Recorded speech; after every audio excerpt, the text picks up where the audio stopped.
My mother's a walking pharmacy. Her life's greatest achievement has been being sick.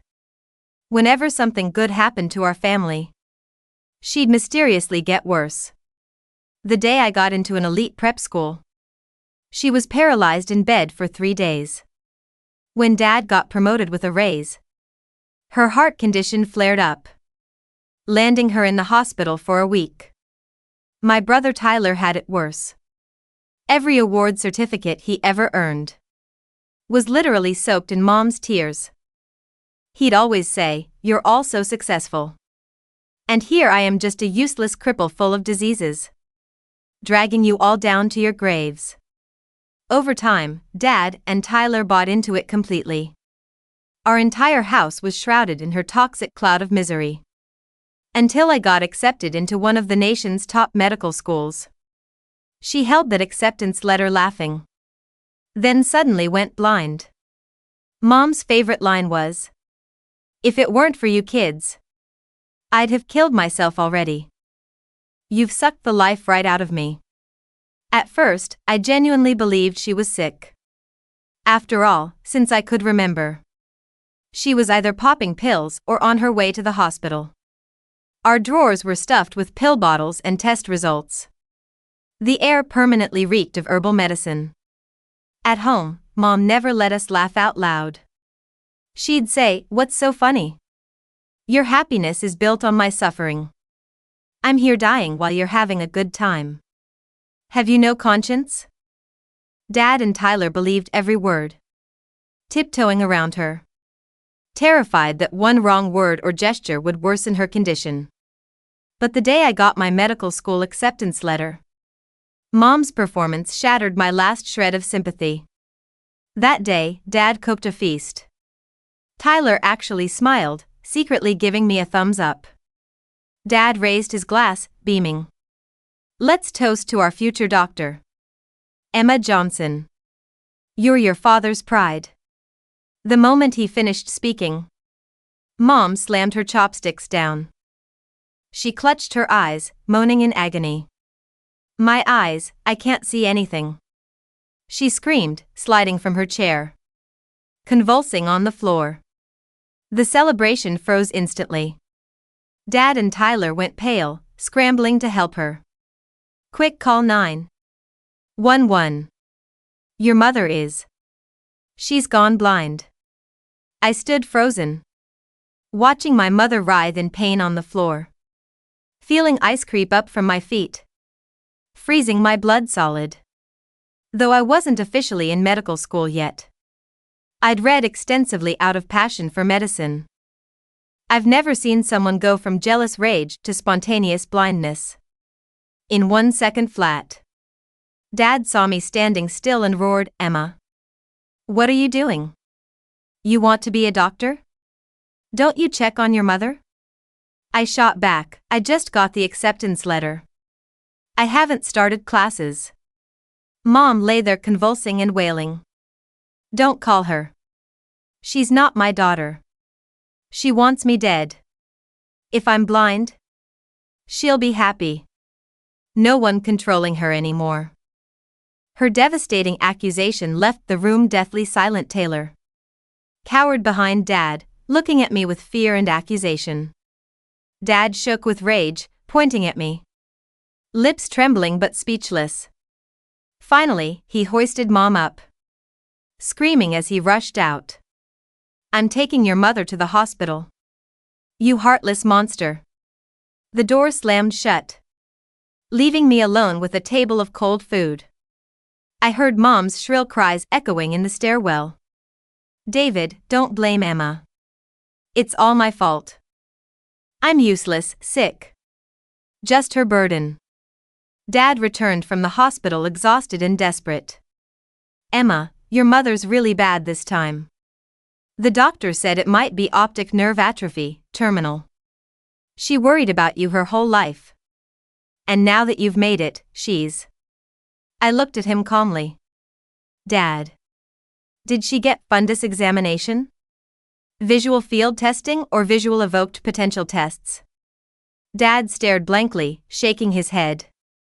"The doctor said she needs more tests." But your mother, she started crying when she heard about tests. Saying, we don't believe her that it's incurable anyway. She doesn't want to waste money suffering. I laughed internally. Of course she'd never take any test that could expose her charade. Dad, I understand Mom's condition. Have her come home. Dad thought I'd finally seen the light. Patting my shoulder with red eyes. Good girl. If your mother knew you felt this way, she'd be half cured. But Mom came back worse than ever. She escalated, wearing sunglasses. Groping around the house daily. Oh, hit my leg. It hurts. So much water. Can someone get me water? I'm blind. Can't do anything. She ordered Dad around. Made Tyler feed her and massage her legs. The house became chaos and I became her primary target. Emma, come here. Read this medicine label. I can't see. What if I take the wrong pills and die at home with no one knowing? I picked up the bottle, reading clearly. Vitamin C tablets, 3 times daily. 1 tablet. Each time. Mom's voice shot up, wailing to Dad. David. Listen to her. Listen to that tone. She's cursing me to die. She thinks I'm faking because I'm taking simple vitamins. Dad rushed over, snatching the bottle. Berating me. How dare you talk to your mother like that? She's suffering and you can't even be gentle. Did all your education go to waste? Looking at this gaslit father-son duo, I felt only endless sorrow. Tyler tugged my sleeve carefully. Sis, Mom's really sick. Just apologize or Dad will get angry again. I took a deep breath. Knowing truth was the least important thing in this house. Mom didn't need treatment. She needed everyone revolving around her suffering for her illness. The drama temporarily paused as I prepared to leave for college. Dad repeatedly reminded me to call home. Often to check on Mom's condition. But worst disaster awaited us. One day, Tyler's teacher called. My 9th grade brother had won first place in the state math Olympiad, earning admission to a top private high school. The school wanted to hold an award ceremony, hoping parents could attend to share their educational insights. I was ecstatic, immediately calling Dad with the news. But Dad stammered, unable to speak. Emma, whatever you do, don't let your mother know. My heart sank. We both knew. Any good news in our family catalyzed Mom's worsening condition. To avoid triggering Mom, Dad secretly attended the ceremony that day. He and Tyler came home barely containing their joy. Tyler carefully hid his certificate and admission letter in his backpack. Terrified Mom would find them. But nothing stayed secret from her in this house. At dinner, Mom sighed casually. The neighbors told me they saw David at Tyler's school today. Something good happened. Why hide it from someone who's dying anyway? The table atmosphere froze solid. Dad quickly explained. Nothing. Just a regular parent meeting. Mom sat down, her chopsticks. Not crying or raging, just saying quietly. Tyler's growing up. Keeping secrets now makes sense. Mom's useless, can't help you. Only drag you down.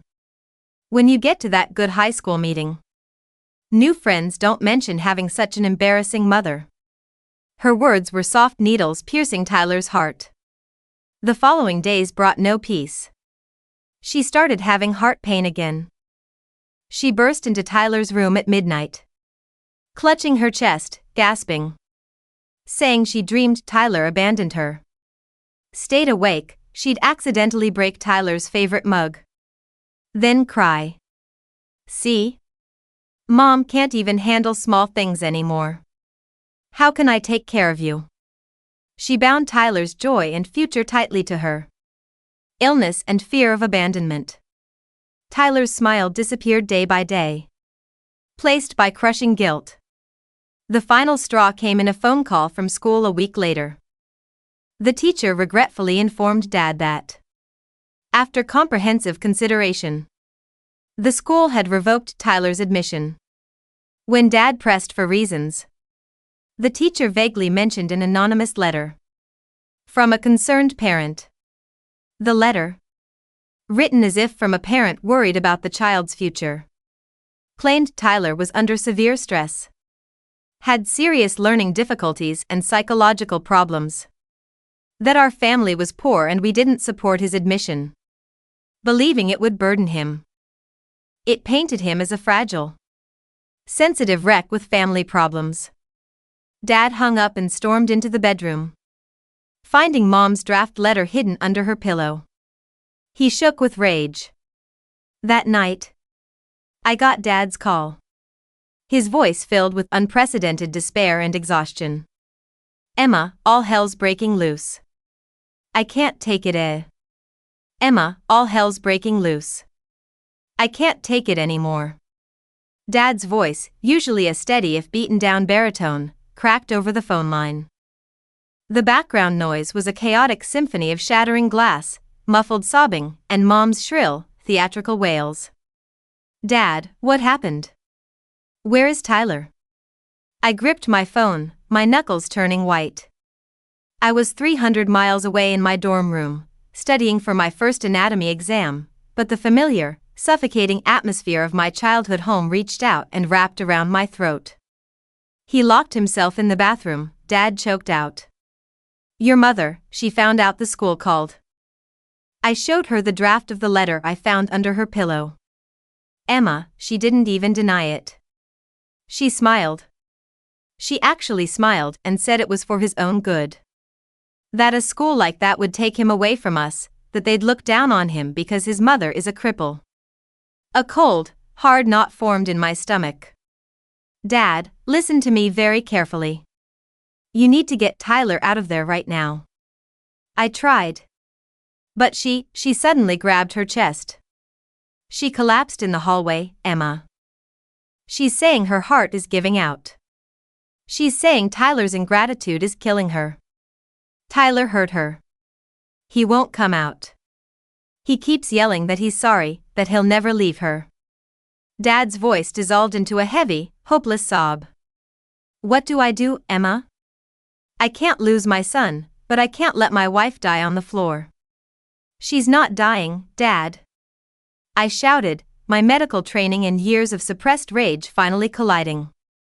She is manipulating you. Call her bluff. Tell her you're calling an ambulance. If she refuses to go to the hospital, you pack a bag for Tyler and you leave. Go to a motel. Go to Uncle Ray's. Just get him out of that house. She said if I call an ambulance, she'll swallow the entire bottle of her blood pressure pills, Dad whispered, completely broken. She has them in her hand, Emma. My blood ran ice cold. She was escalating. The fake blindness had been her trump card against my independence, but the threat of losing Tyler, her primary, most vulnerable source of emotional supply, was pushing her into dangerous territory. She wasn't just playing sick anymore, she was holding herself hostage. I'm coming home, I said, my voice eerily calm. Do not let her take those pills. Sit by the bathroom door and talk to Tyler. I'll be there in 5 hours. I hung up, grabbed my keys, and ran to my car. The drive was a blur of highway lines and rising panic. My mother suffered from Munchausen syndrome by proxy, though in her case, the proxy wasn't just causing physical harm to us, it was the systematic, psychological destruction of our independence to feed her insatiable need for victimhood and control. She needed to be the center of our universe, and the only way she knew how to ensure that was to make herself the black hole that swallowed all our light. When I pulled into our driveway, it was past midnight. The house was entirely dark except for the harsh, yellow light spilling from the hallway window. I unlocked the front door and stepped inside. The air was thick, heavy with the familiar, suffocating smell of stale herbal remedies and unspoken misery. Dad? I called out softly. I walked down the hallway. The scene was exactly as I had pictured it, yet somehow more pathetic. Mom was lying on the floor in front of the locked bathroom door. She wasn't convulsing or gasping for air. She was just lying there, her eyes closed, one hand dramatically draped over her forehead, the other clutching a plastic pill bottle. She was wearing her dark sunglasses, a prop she had refused to take off for months, claiming any light caused her agonizing migraines on top of her blindness. Dad was slumped against the opposite wall, his head in his hands, looking like he had aged 20 years in a single night. "Emma," Dad whispered, looking up. His eyes were bloodshot and vacant. I didn't look at Mom. I walked straight to the bathroom door and knocked gently. "Tyler?" "Ty, it's Emma. I'm here." "Open the door, buddy." Silence. Then, a small, trembling voice. "Go away, Emma. Mom needs quiet. I made her sick again. I'm so stupid. I shouldn't have wanted to go to that school." The sheer, crushing weight of his guilt hit me like a physical blow. He was 15 years old. A brilliant, kind kid who had just had his future sabotaged by the one person supposed to nurture it, and he was apologizing for it. Before I could speak, Mom let out a loud, theatrical groan. "Water," she rasped, her voice trembling with manufactured weakness. "David, my heart, it's fluttering so fast. The stress, my own children hate me." Dad immediately scrambled to his feet, guilt washing over his face. He turned toward the kitchen. "Stop, Dad," I commanded, my voice sharp and loud in the quiet hallway. Dad froze. Mom's groaning hitched for a fraction of a second, surprised by my tone. I walked over and stood directly above my mother.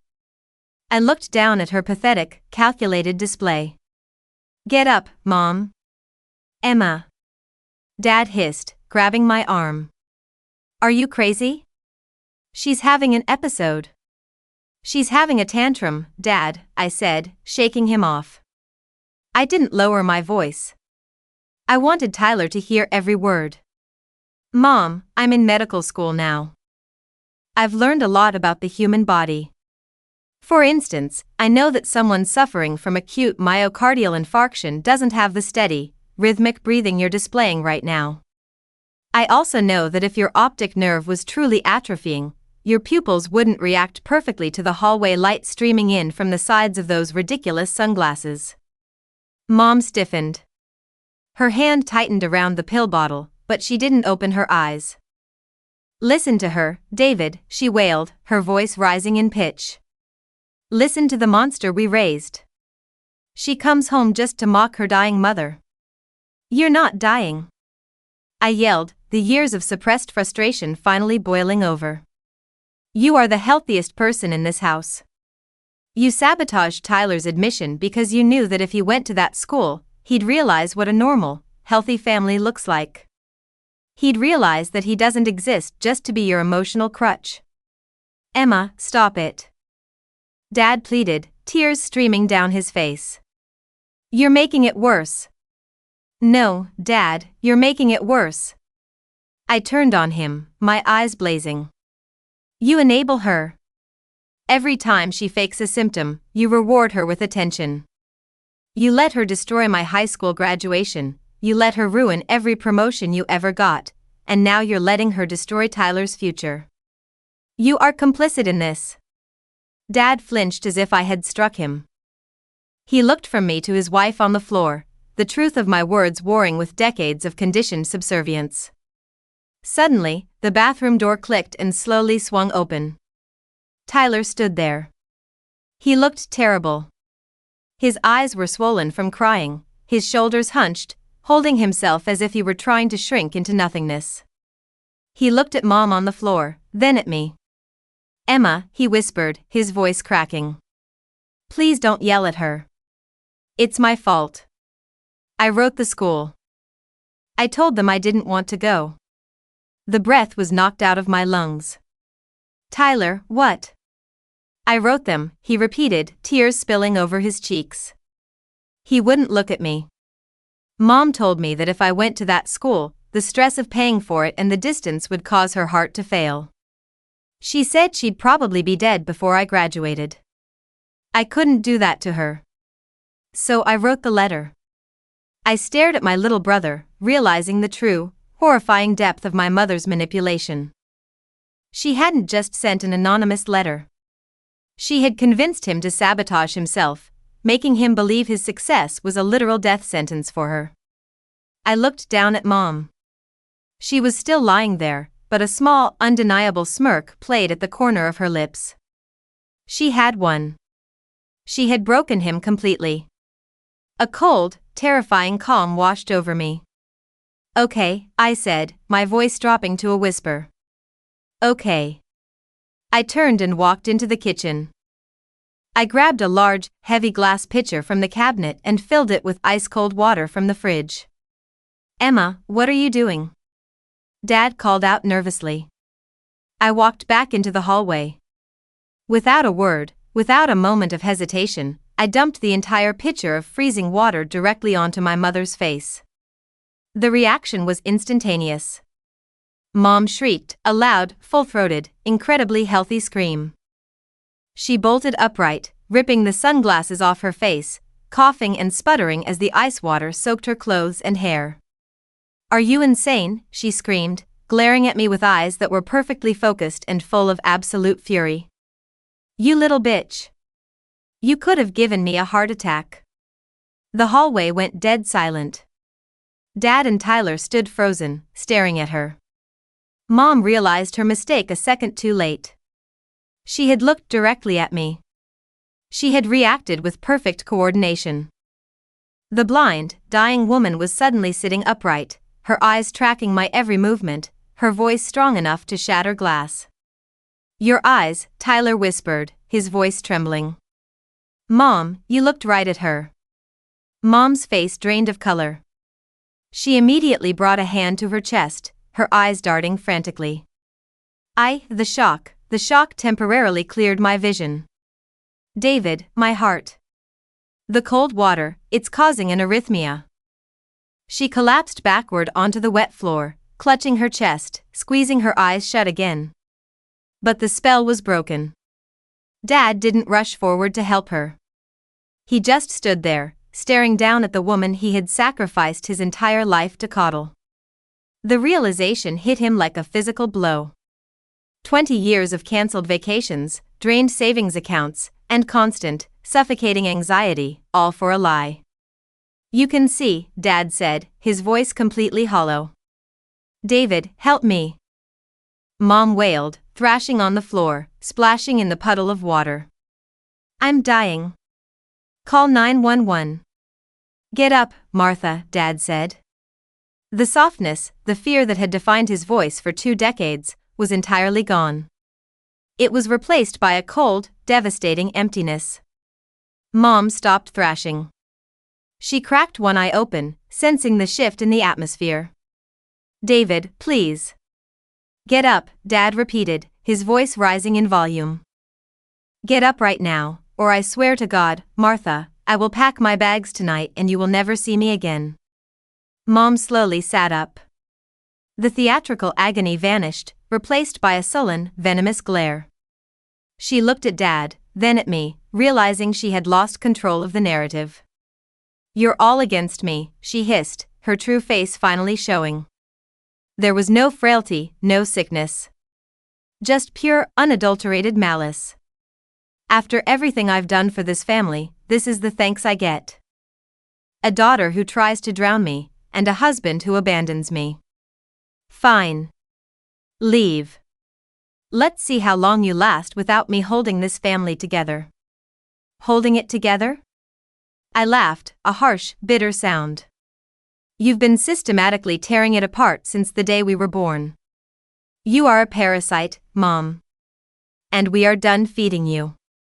I turned to Tyler.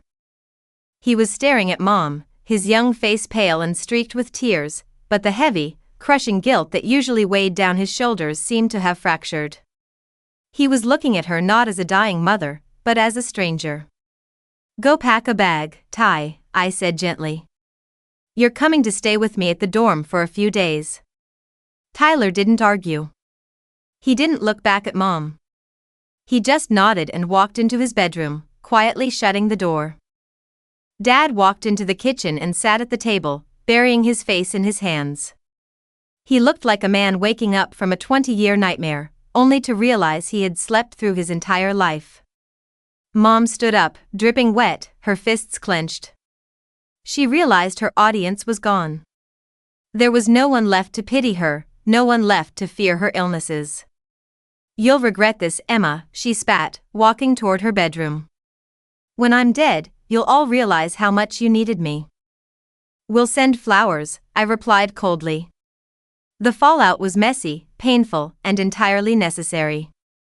I took Tyler back to my college town. The first few weeks were incredibly difficult for him. The conditioning of our childhood ran deep. He would constantly apologize for making noise, for asking for food, for simply taking up space. He would wake up in the middle of the night, terrified that Mom was having a heart attack and he wasn't there to save her. But slowly, with distance and therapy, the fog began to lift. I enrolled him in a local high school near my university. It wasn't the elite private school he had originally earned admission to, but it was a fresh start. Without the constant, suffocating pressure of Mom's manufactured illnesses, Tyler's natural brilliance began to shine again. He joined the math club, made friends, and learned how to smile without looking over his shoulder. Dad's journey was harder. He didn't leave Mom immediately. The trauma bond was too strong. He stayed in that house for another 6 months, enduring her escalating tantrums. Without Tyler and me there to absorb the brunt of her manipulation, Mom focused all her toxic energy entirely on Dad. She faked seizures, threatened suicide daily, and even accidentally fell down the stairs, resulting in a fractured wrist that she milked for months. But the illusion was shattered. Dad couldn't unsee the truth. He started going to therapy, secretly at first, and then openly. The breaking point came when Dad received a massive promotion at work, a promotion that would require him to travel occasionally. When he told Mom, she immediately claimed her terminal optic nerve atrophy had returned, and demanded he turn down the promotion to stay home and act as her full-time caregiver.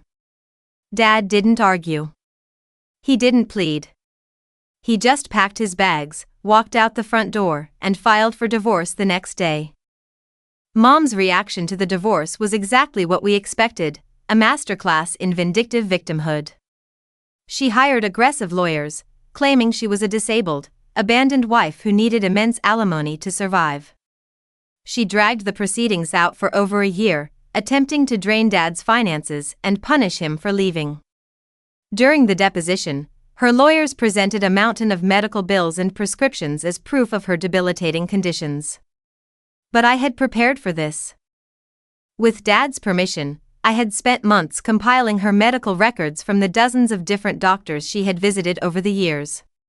I highlighted the patterns, the refusal of definitive diagnostic tests, the doctor shopping whenever a physician suggested psychiatric evaluation, and the miraculous recoveries whenever her immediate demands were met. Dad's lawyer presented the evidence, along with an expert testimony from a psychiatrist who reviewed the files and suggested a strong probability of factitious disorder, Munchausen syndrome, and severe narcissistic personality traits. The judge saw through the charade.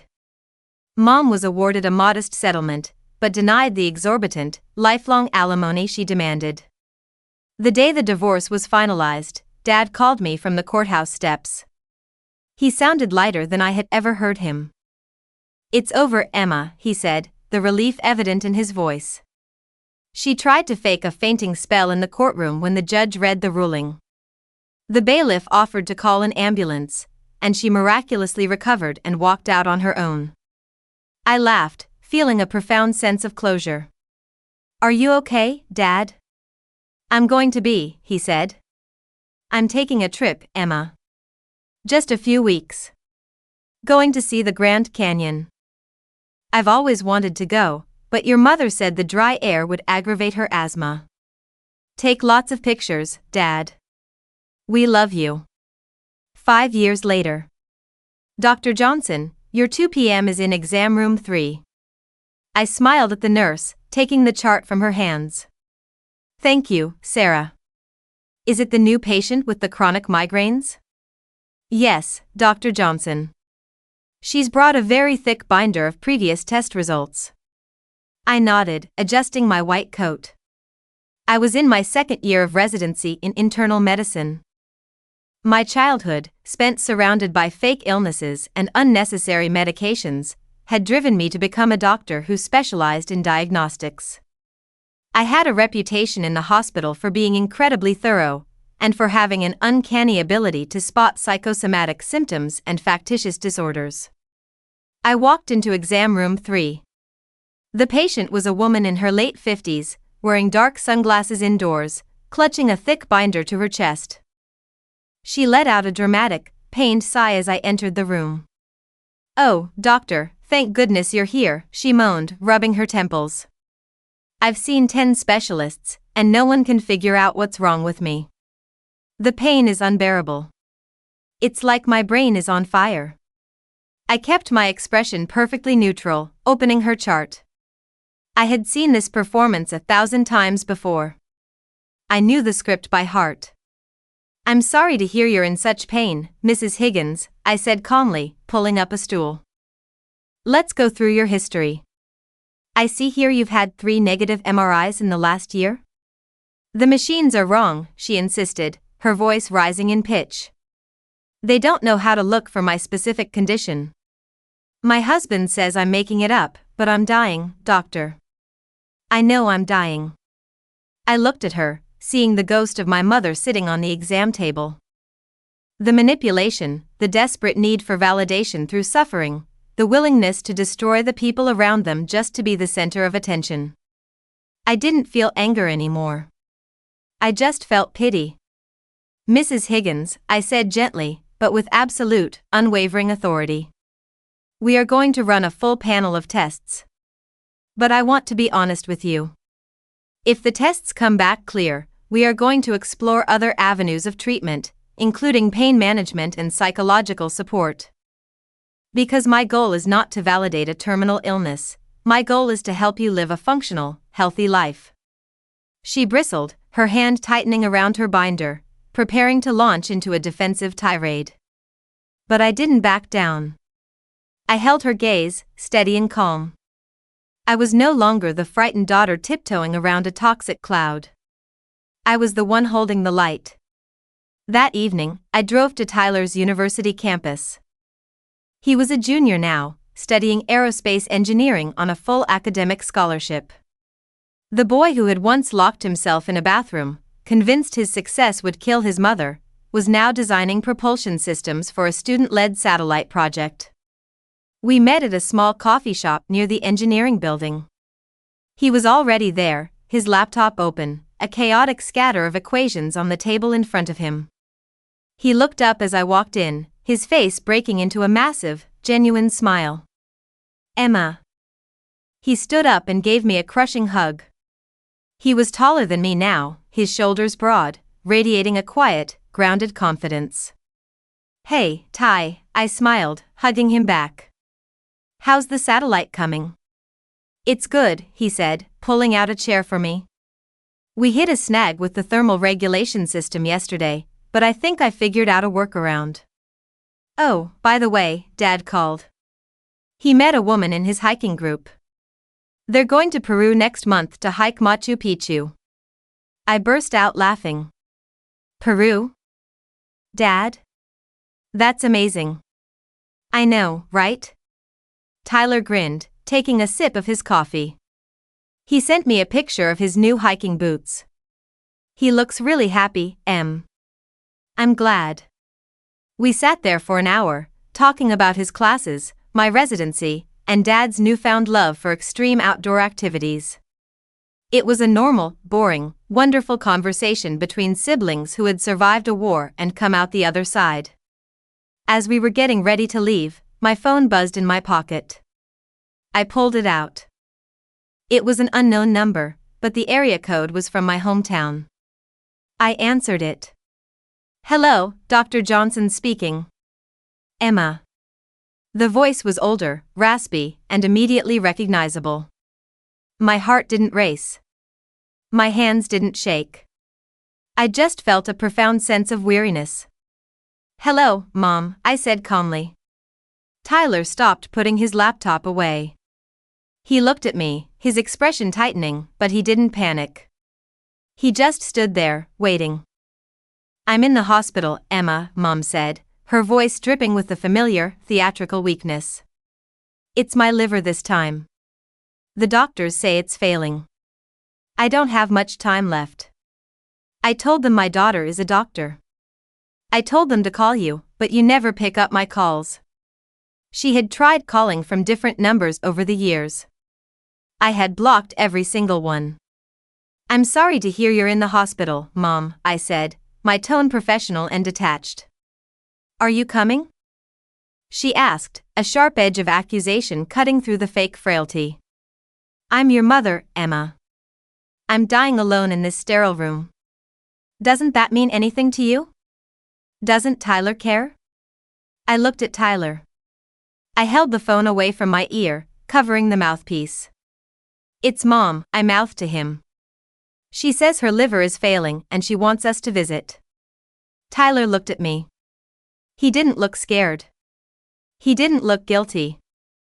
He just looked sad for a moment, before his expression smoothed into calm indifference. He shook his head slowly, picked up his backpack, and mouthed back, "I have a propulsion test tomorrow." I smiled at him. I brought the phone back to my ear. "Mom," I said gently. "I am a doctor. I know what liver failure looks like. And I also know that if you were truly terminal, your attending physician would have contacted me as your next of kin, not you calling from a blocked number to guilt-trip me." "You're a monster," she shrieked, the sick patient persona vanishing instantly, replaced by the venomous woman I knew so well. "You have no heart. I gave birth to you. You owe me." "I don't owe you anything, Mom," I said softly. "You spent our entire childhood trying to clip our wings so you wouldn't have to sit on the ground alone. But we flew anyway. Tyler is building rockets. Dad is climbing mountains. And I am healing people who actually want to get better. You'll regret this," she screamed, the sound echoing tinny through the phone speaker. "When I'm dead, you'll be sorry." "Goodbye, Mom," I said. "I hope you find peace." I hung up the phone. I didn't block the number this time. I simply went into my settings and changed my number completely. I looked up at Tyler. He was watching me, a soft, proud smile on his face. "You okay?" he asked. "I'm perfect," I said, slipping the phone back into my pocket. We walked out of the coffee shop together, stepping into the cool evening air. The campus was alive with students walking to the library, laughing, living their lives. There was no toxic cloud hanging over us anymore. There were no pills, no fake tears, no manufactured tragedies. There was just the future, wide open and waiting. And for the first time in our lives, we were completely, undeniably healthy.